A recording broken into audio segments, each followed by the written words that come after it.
today I'm here to do a end of the month book wrap up.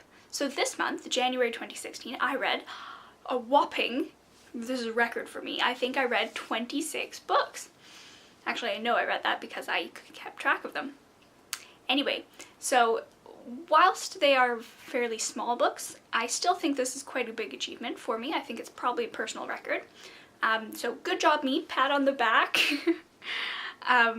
And I wanted to just talk about my 5 most memorable books of the month. So I'll start with my least favorite and work my way up to my most favorite. So least favorite, I read a book called The Peculiar. I didn't actually read the whole thing because I really didn't like it. I got about, I think it was 120-ish pages through, and I just hated it. The plot didn't make any sense. They didn't put any effort into creating a setting or a good atmosphere or anything of that nature. They didn't explain the characters. They just like delved right into the plot, and the plot wasn't enough to fill the void of everything. So I really did not enjoy this book. I gave it a 1 out of 5 stars.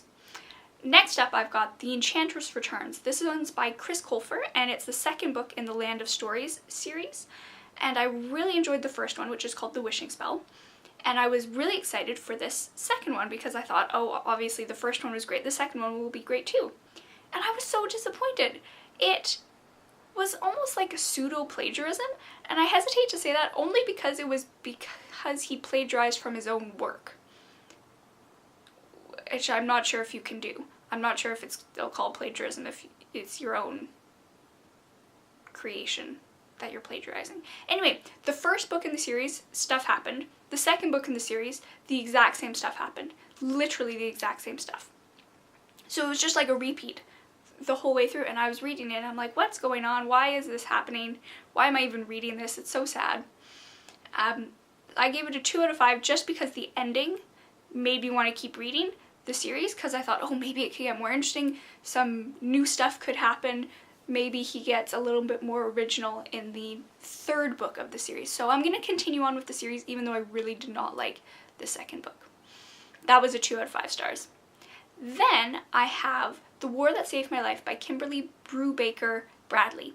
And this book totally I found really powerful, and one thing I'm realizing as I'm doing more analyses of books is that I really appreciate a strong setting. And this book had that. It had a really strong cultural context because it was a historical drama book. So you really got a sense of where you were in the world, and I really enjoyed that. Apart from that, it dealt with some really traumatizing themes, and in a very open sort of way that allowed you to really get to know what was going on. So I really enjoyed that book. I gave it a 4.5 out of 5 stars, but I think I would want to give it probably higher. Just, I was feeling really insecure at the time. I was like, I'm giving too many 5 out of 5 stars. People are gonna get bored. So maybe it gets a 5 out of 5 stars. I really liked it. Next up is Coraline by Neil Gaiman. Now this book has a superb atmosphere. That was my favorite part about it, was reading it and just feeling the room go cold around you and feeling the sinister chills and all this sort of wonderful things that Neil Gaiman was able to induce in the readers. I thought it was just fantastic. So I gave it a 5 out of 5 stars, and would be probably my 4th, or I guess 2nd most memorable book of the month. And my first most memorable book of the month was Ophelia and the Marvelous Boy. This is possibly one of my favorite books that I've ever read, besides A Girl Who Circumnavigated Fairyland and A Ship of Her Own Making. It had a really strong sense of setting, which, as I just mentioned, I really enjoy. So it was set in a museum, and so it was really distinctive, and it was really well done, well written.